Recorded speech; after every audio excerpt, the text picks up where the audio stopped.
Today's episode of the podcast is brought to you by Coach Me Plus. Coach Me Plus is the leader in athlete management software and a product that we've been lucky enough to implement here for over 2 years now.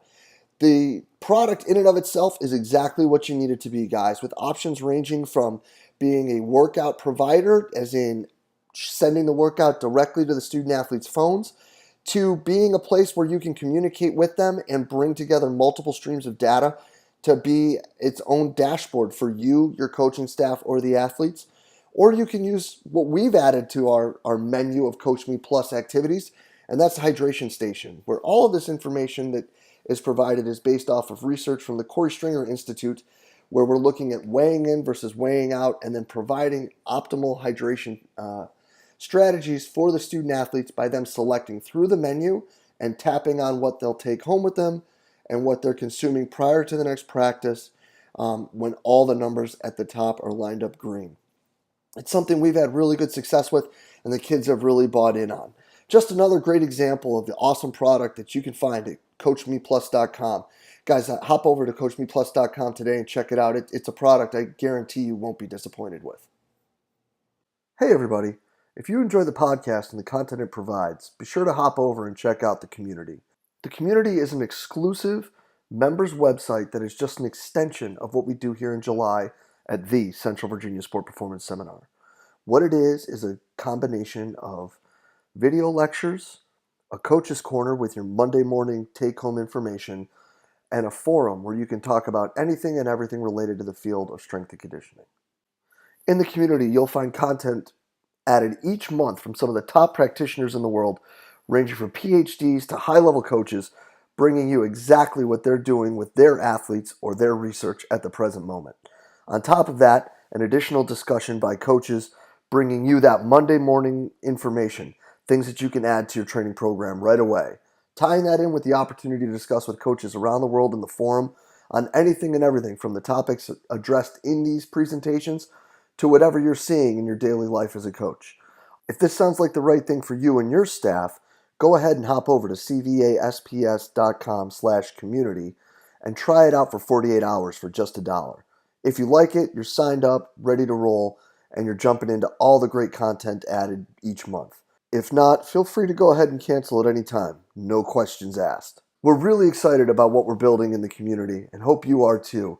Go ahead and hop over to cvasps.com/community and check it out today.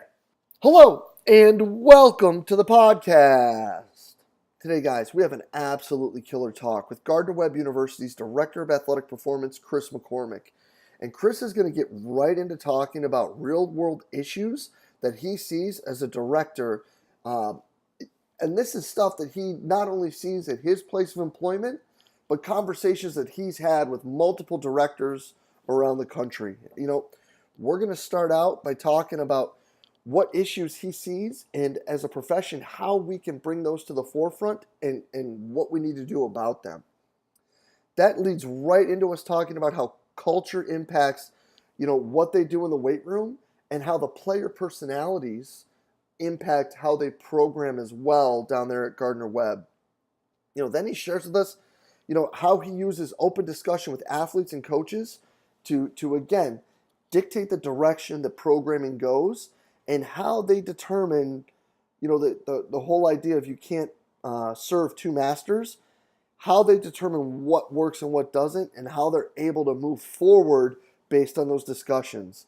We finish off talking about, how you can run your weight room like a business and how athlete monitoring fits in with that, and how at the end of the day, all it needs to do is lead to better communication with other departments. This is really an awesome talk, guys. I hope you enjoyed as much as I did. Let's get right to it. Chris, thanks so much for joining us today. I appreciate it, man. Thank you. Yeah, man, I'm fired up for this one because we were just talking about some stuff off camera, and I think this is going to be pretty big time. So let's wrap, buddy. What's going on down there at Gardner-Webb? What do you got on your mind, and how can we get things moving forward here? It's going good. We're finishing up the semester. We're in dead week right now, going into finals, and just reviewing things and, kind of talking about some of the social media posts that are getting pretty hot and heavy about athlete development and multi-sport athlete and all these things. And sometimes, and it's probably a topic that's not talked about, but some of the things that we don't hear in strength and conditioning, I see a lot of stuff about buy-in and culture and all these things. And sometimes feel like I'm the only coach that may not always have that in certain situations. We got 22 teams here. And that's nothing against those teams, but in terms of the issues, you don't hear a lot of the issues on social media. And I think that's a good topic maybe to hit of it's not always green and grand at every position and every situation we have, and how we can better handle those situations as strength coaches, especially if you're not hired by the coach and you're over a department. That's something I know I've learned a ton in my almost 3 years here. So Yeah, I think that there's a lot of topics we can run with there, but let's go with the last one and work our way back. So, what are some things that you've run into? Like, what are some things that you know? It isn't all sunshine and rainbows, But if you go to a symposium or a clinic, you would figure that 95% of strength coaches out there all have great kids that work really hard. Some would even say like half of them probably say that they have the hardest working team in America. yeah. Which is a pretty interesting thing because there should only be one of those. But anyway, it's let's run down that rabbit hole a little bit. So I mean, I think it's a huge topic, especially depending on what position you have. So I'm a director. I'm over men's basketball and football and a couple other teams, and I have assistants. I have a staff.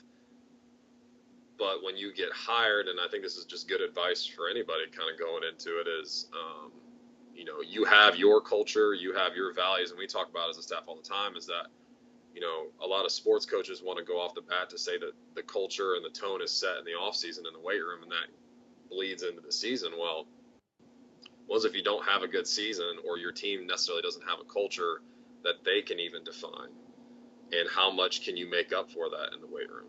And I think that's something sometimes I've seen it, necessarily teams here, but other places, and just having conversations like this, where you sometimes think that you see things on social media like they've got it figured out. They had an awesome off season. People are tweeting this stuff and putting it on Instagram like, we're about to get after it, and then you don't have a good season. And then you get into this situation where it's like, okay, what do we go from here? And that's where you start getting things, I think, with sports coaches and them saying what they want. It's their team. This is the direction we want to go. But how much our role is impactful in that, but also our role of doing things that necessarily might not be the most physiological or, biology-wise the best things, but what's going to be best for that team culture. And I think those are the questions I don't see a lot of people talk about. And it's like the hard, fast. I told my staff the other day, it's like when you're in high school, no one tells you how to balance your checkbook. Like these things that you should know how to do, you never get taught. And I think a lot of times we don't hear those things in strength and conditioning. And I think that's something we need to talk more about, of how we handle these situations when things aren't 100%, because we're not all winning in every single sport. And especially some of us in main sports where you may have success and then you don't, and there's no coaching changes, or you have a ton of coaching changes. I think all those factors kind of go into it, and how you handle that. And I think that's a great question for our field. I just don't see a lot of it other than just my personal conversations. So Yeah, no, and I love that because it is something that is, I mean, one, like that word culture, like that gets thrown around like a baseball. I mean, it's just like, oh, yeah, well, it comes down, we got to change the culture, or the culture was bad when we got here, or we got great culture. Well, I mean, how do you define culture? Like, what is it? And then I guess that my question with you to follow that would be, if we are looking at that and you're defining culture and you have a definition, but there are changes that need to be made in the program that you don't feel are the best for the student athlete, but are the way the sport coach wants us to go. yep. How are you talking to your staff about handling that? That's a really good question. I mean, I think a great example is, I mean, you do the 1x20. You Mm-hmm. use those concepts. I mean, we both know Matt and Yosef and all those guys really well. There's instances here where I've experimented with certain teams, and people have maybe heard me talk about it, or specialized exercise, or whatever you want to go down the rabbit hole of.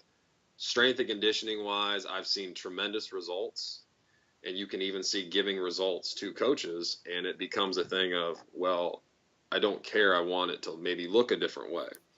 And, this talk of minimal effective dose and all these things, everyone talks about doing it and implementing it and everything like that. But what happens when you implement it and there's not results, and there might have to be a revert? And I think that's a big thing with some of our sports coaches, and the divide a lot of the times is that, you'll have sports coaches that don't care and they don't come to the weight room. You have sports coaches that this is the way I want my program to look, and you're part of it, and this is what I expect. And figuring where you're at with your staff too, and getting them, and it's a huge psychology component of not only getting an athlete to buy in, but you want that coach to buy in too, because a lot of the times you can win a lot of games and there might not be any impact from strength and conditioning. You might see them one time a week during the in season, but they go undefeated in conference play. Or we know strength coaches that do an awesome job and then they don't win a lot of games, and they're not part of a team that's winning a lot of games. So just how that is of where we're finding our impact. But I think in communicating with our staff, it's not just the sets and reps like most of us say, but it's figuring out what we're trying to match up with the culture of that other team. Would doing this type of thing actually work with this team for the athletes? Because I've asked athletes after seasons, what would you like to see more of? And they tell me, if you don't do a lot of Olympic lifting, they would like to see more of it. Okay, well, if I put that in, is that going to give another edge to them where they believe even more than what we're doing? But they see results. So I think there's so many things that kind of go into it. It's just there's so many pieces in this puzzle, and especially the added component of a sports coach, that the farther I've been in strength and conditioning, it's like, okay, A, I'm trying to make people happy, but B, what is going to lead to the overall success instead of me being my own kind of silo, which happens a lot of times. Is like, well, this is what we're supposed to do, and I'm the one that has the knowledge, where you have a sports coach that's been in the field for 20, 30 years, that balance there. And if it doesn't improve in terms of the buy-in and all those things, now where do we go with it? And I think, like I said, I think that's something we don't talk a lot about, because we talk about our results and vertical jumps and squats, and then it's all set to go. And then the season happens, and then you don't hear anything else. And where people are going with those questions and what they're doing with their staffs too. So That's interesting. So then, what are some kind of KPIs, if you may, that you're using to help kind of drive those decisions? Or is it going to be completely based on feedback and how the team acts and those sort of things? Well, I think, if it's strength numbers, if it's explosive numbers, I mean, we use a lot of explosive numbers here in terms of jumps and different throw variations. We use strength numbers. Some coaches are bigger on it than others. But I think strength is the easy one, depending on even how you believe and what's the best way of developing strength. And if you have specific KPIs in that, when you give those things to coaches, then to them, how do they see that? And then what is the next step of, we're at this point here, then what's going to be on? And is it more about the results for a coach? I've heard some guys say before, like a lot of coaches, I think it was Tony Holler, he said, he was like, coaches would rather lose their way than win someone else's. And that, I mean, you think about that and you're just like, sometimes that can be true, I think. And for us, there's a lot of ways and a lot of roads that lead to Rome to develop these qualities. Okay, well then what's going to be the best way for this X team? Because for cross country, the 1x20 might be the best. When you start getting into football, is that going to be the best thing, even though you know it's going to lead to results? Now, how are we going to do this to package it for the perception of how it's going to look? And that's something I've realized. I mean, my background's in psychology, so the more, I'm learning more about neurotyping, and Christian Thibodeau, he's talking about this stuff, and it makes more sense to me of like, there's so many ways to do this stuff, and obviously there's a lot of tools we can use, but what's going to match up the best for even the cultures to bleed into that, so there is even more confidence in the results that we have, and not just a number that they can tie to an athlete, but how can we match that up in the long run? So we get that off the bat, then we're driving through because I see 22 different cultures here. We have everyone from swim to wrestling to football. So it is all different. And I think that's expanded my mind. But I think, looking at that from that way and using those KPIs for the different sports and driving that home. Now, the number one KPI is you got to win. So when you're a part of that, if there's not success, then where are we reevaluating in that kind of vicious cycle of going over and over of like, now what do we change? What do we keep? What is this party saying? This is this party saying. What's my staff saying as we collaborate to kind of move forward? No, I love that. And I guess then that leads us right into like looking at this, how then once you've broken this down, do you see it as it's because it's a support role. There's some people that like to talk about the service and this and that. Yeah. I think that might be a little extreme, but Yeah. it's a support role. Yeah. So then when you're looking at all this and you're breaking it down, because if it is a service role, we both know you can't serve two masters. Yeah. Do you look at this more than as support for the student athletes or support for the sport coach? Because when you're taking that dual feedback, there are times where they're not going to be even freaking close. Yeah. So how do you determine that then when you guys are doing that? I mean, from my director role, I think for me it becomes more I'm taking in so much information from everybody, and especially teams that I don't directly train. Like I met with a coach today that I don't directly train, and it's more of a, oversee of their program with one of my staff members and trying to get ideas of how they can improve what's going on from the season. But then we've sent out anonymous questionnaires and we hear something totally different, like you said. And it's not a, X, X equals Y type of situation. It's, okay, what do you think is going to help improve you for next season? Something that you like, you don't like. And we do the same thing with these coaches. But I think a lot of it depends on your role, because if you are hired by an athletic department, then it becomes obviously you want the well-being for them. That's what we're here as the student athletes to tell a lot of our coaches, like, if you don't bring student athletes into the weight room, I don't have a job. Like there's plenty of schools that don't have strength coaches. So from that realm, yes, we are serving the coaches, but if we don't serve the student athletes, then the product won't be there for these coaches. And we all want the same thing. I think communication is one of the biggest misnomers, that there's a lot of communication between strength coaches and all, these performance teams that are getting built with athletic training and all that. But we still don't have like a list of glossary of terms where we're talking about the same thing. I mean, it's very easy for a sports coach to say people need to get stronger when we don't even have a true definition for the sports coach of what strength is. If that's explosive strength or maximal strength, there's these things that people just shoot off the hip a lot of the times if they've been super successful in a situation or not, where it's just not aligning. And I've seen it a lot as a director where I've had communication. I go in and talk to the sports coach, and then I'm like, well, I'm saying the same thing my staff member may have said, but I'm saying it in a different way. And now you're like, yeah, I love that. And then you've told me the same thing to my staff member, and then it's not the same. So I think communication is huge. I think as a profession, we have to do a better job of preaching really what our service is. And if that is just helping the sports coaches and their athletes, then we need to define that. But we all don't want that. We don't want to be a servant of two masters. We're here to help and to produce and all of those things, but we can't get caught up with the sports coaches. And I don't know how to do that. I think Bob Alejo's talked about having somebody in the administrative role. And eventually one day I want to go into administration, and seeing that of like, we don't really have a voice any higher than us. It's like we're kind of just here, but many of the times they don't question athletic training ever, the medical side. So it's like, okay, for us, where are we in this mix? And we feel what athletic training feels a lot of the times, and we get close.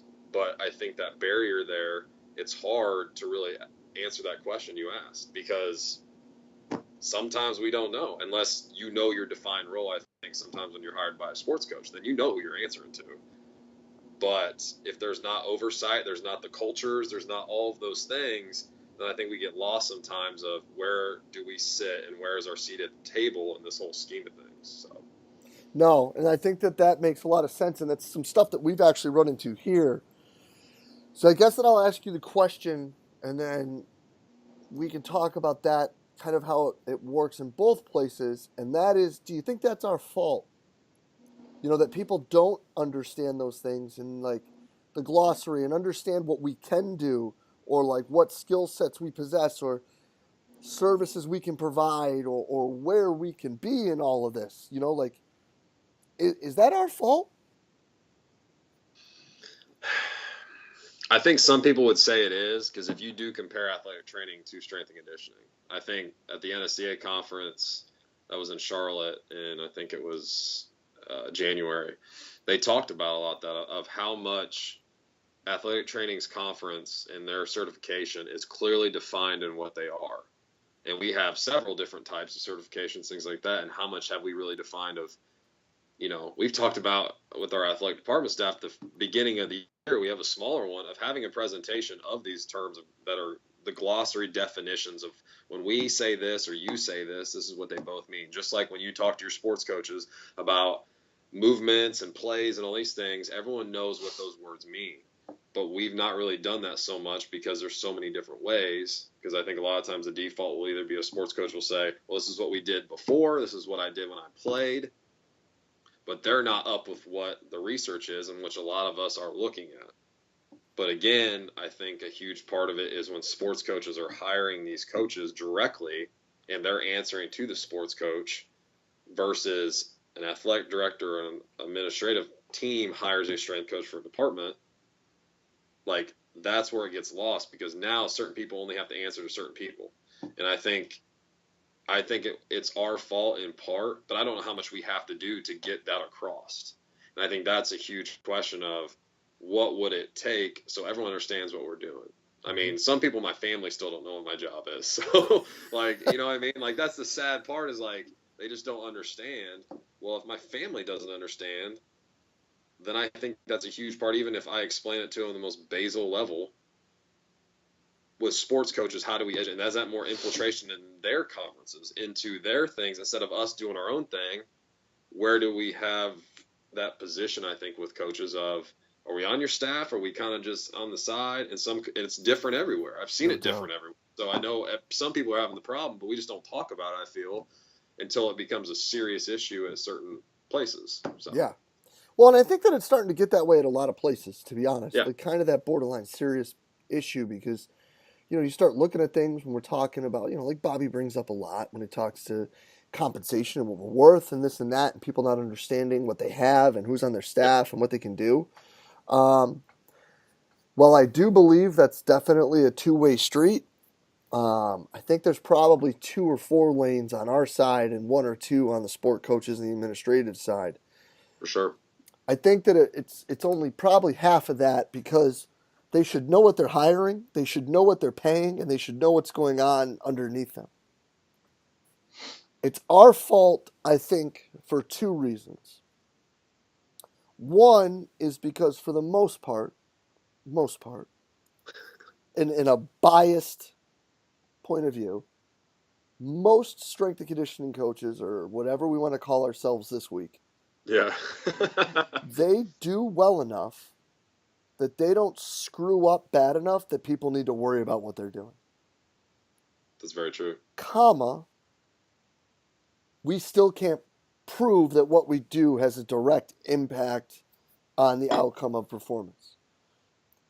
Like if all of a sudden we get the top 5 freaking freshmen coming in next year, yeah, it doesn't mean that I became the greatest basketball strength and conditioning coach in America. It means we got 5 freaking dope ballers that are in here hooping, killing it. yeah.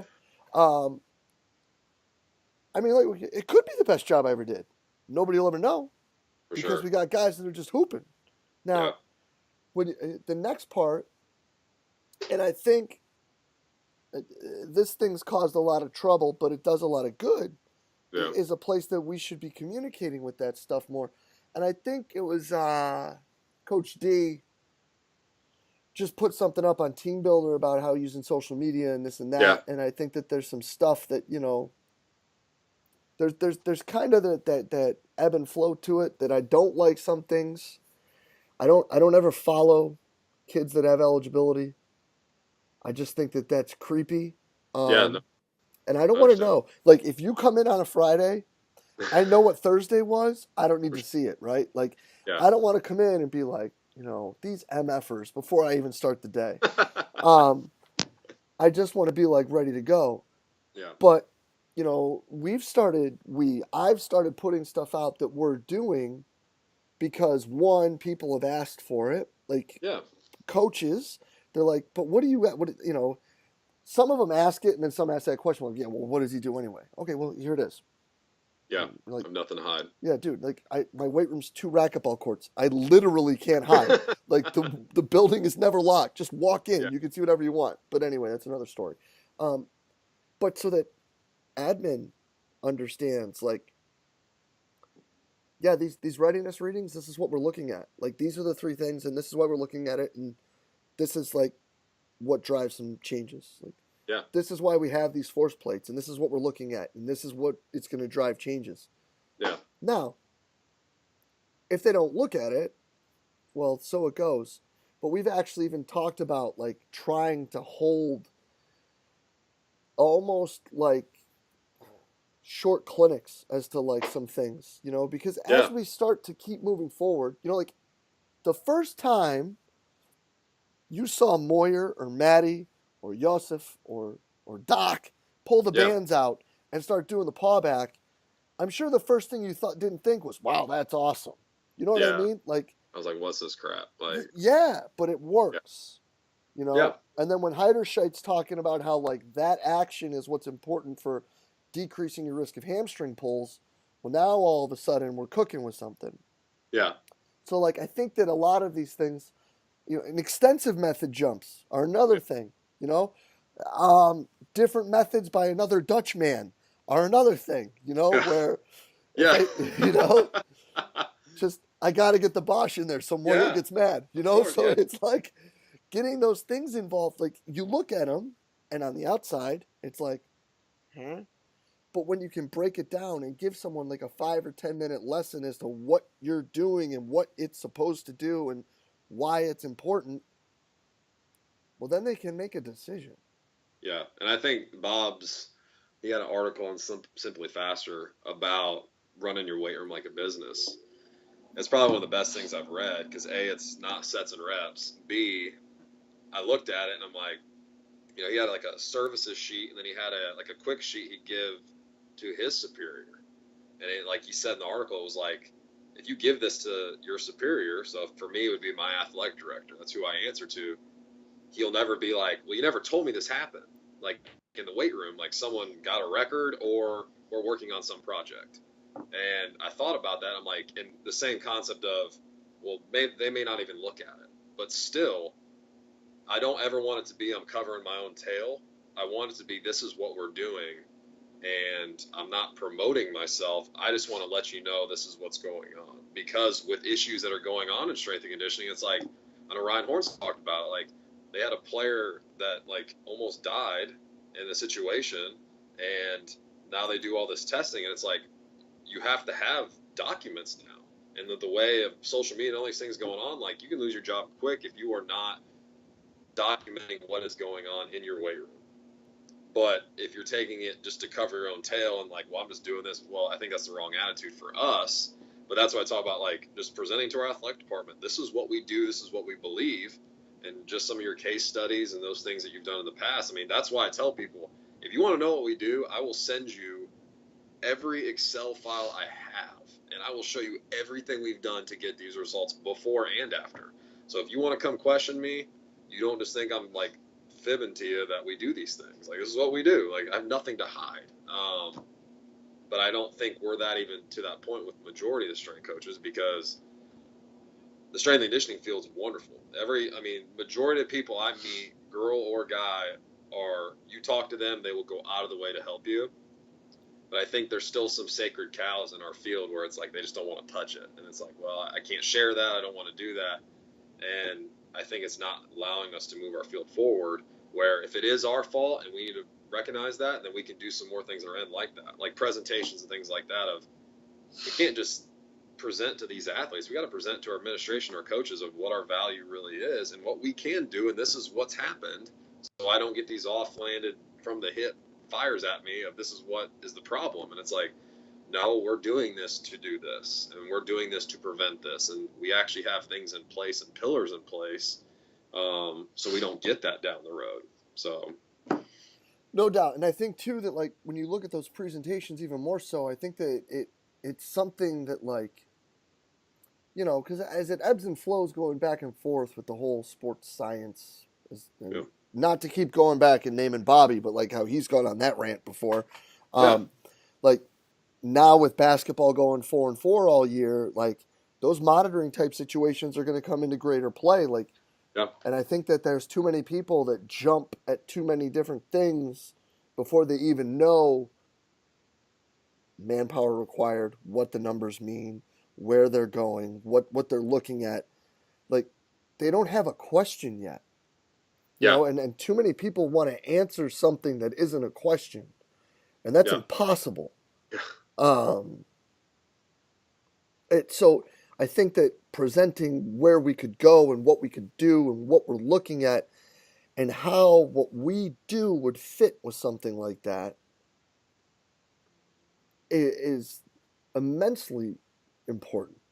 yeah. And I think sports coaches have to see that evolution and accept that evolution if it's going that way. Because I train basketball, so with that new rule and talking to coaches and the limited amount of time now that's even in the weight room is how much do I have to even do now with them because they're doing all this skill stuff on the court, and we don't have that technology. So for me, it's like I have to be very finite in what I'm doing. If they go all out on the skill stuff during the summer now and they're playing enough basketball as it is, what's that 4 hours I'm going to do?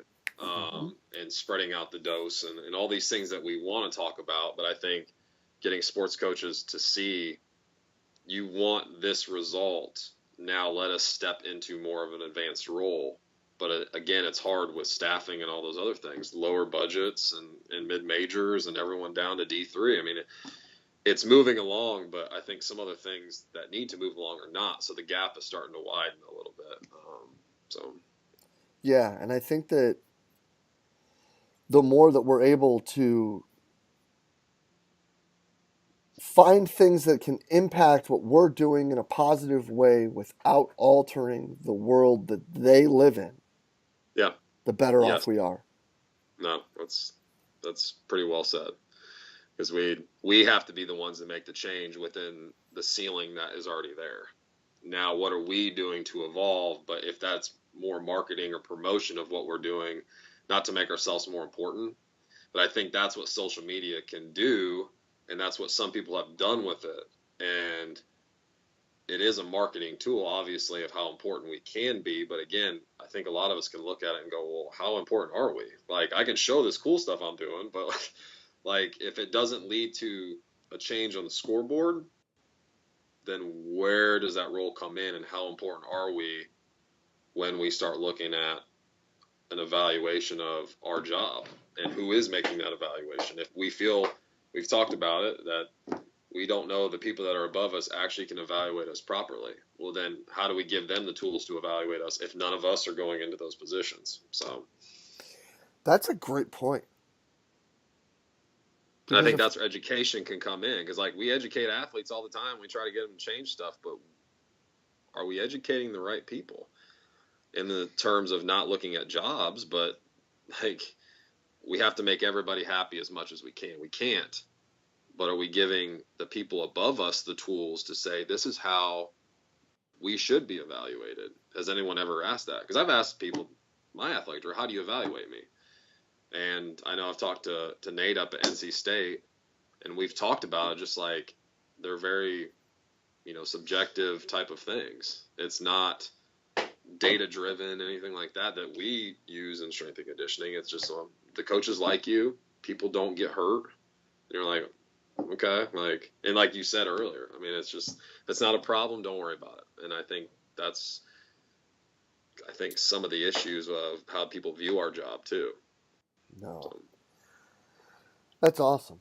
Yeah, Nate and I spoke about that too quite a bit about that whole evaluation process, and I don't know if we're ever going to have the answer.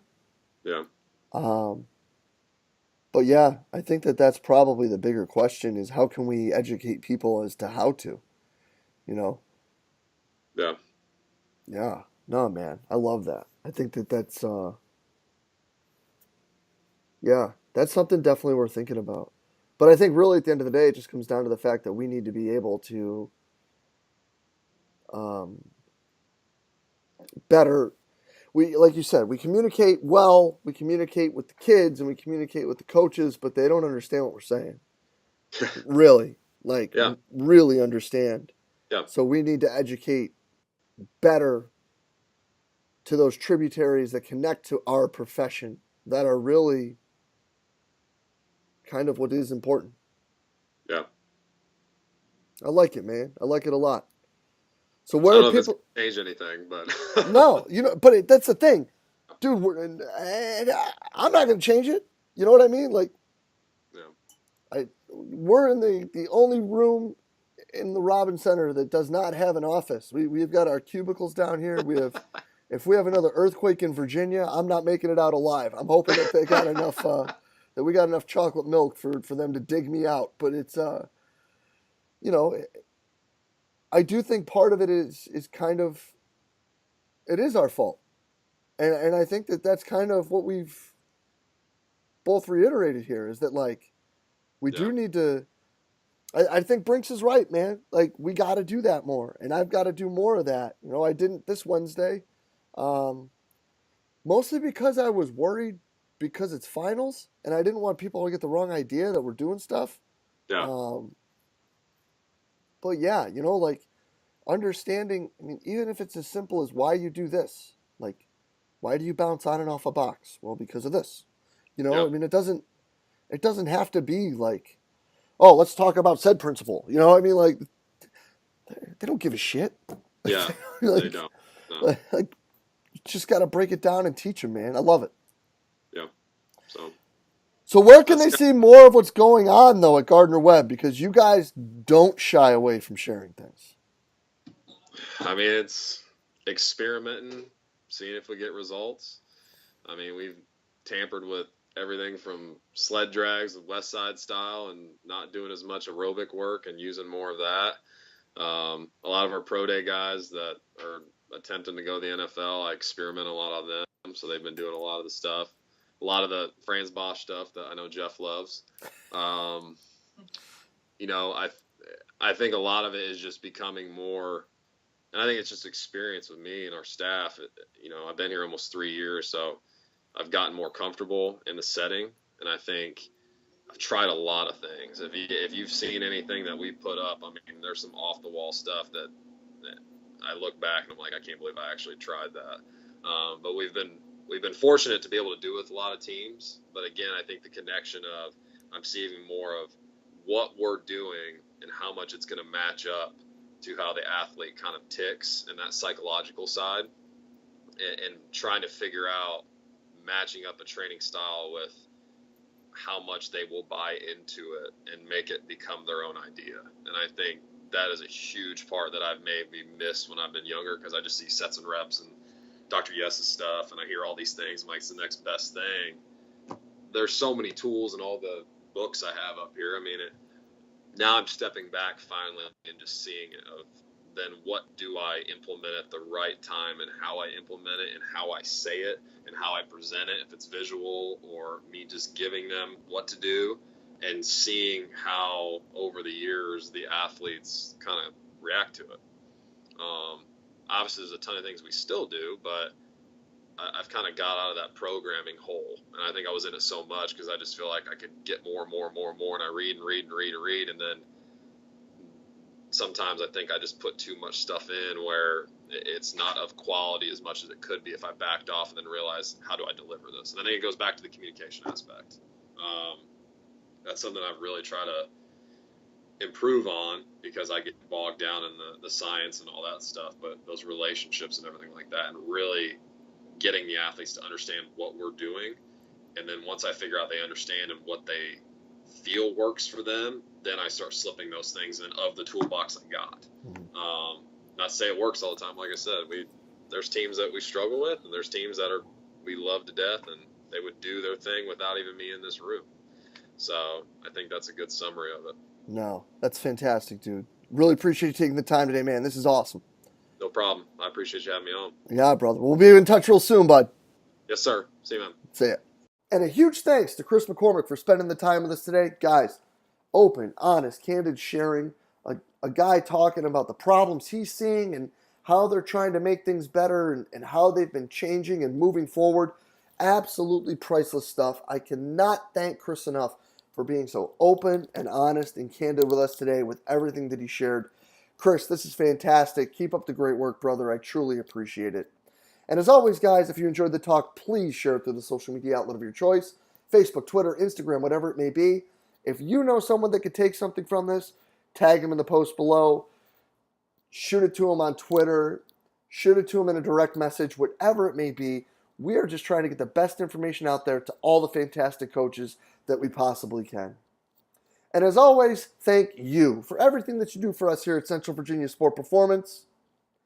We will be back next week with another awesome guest. We will see you then.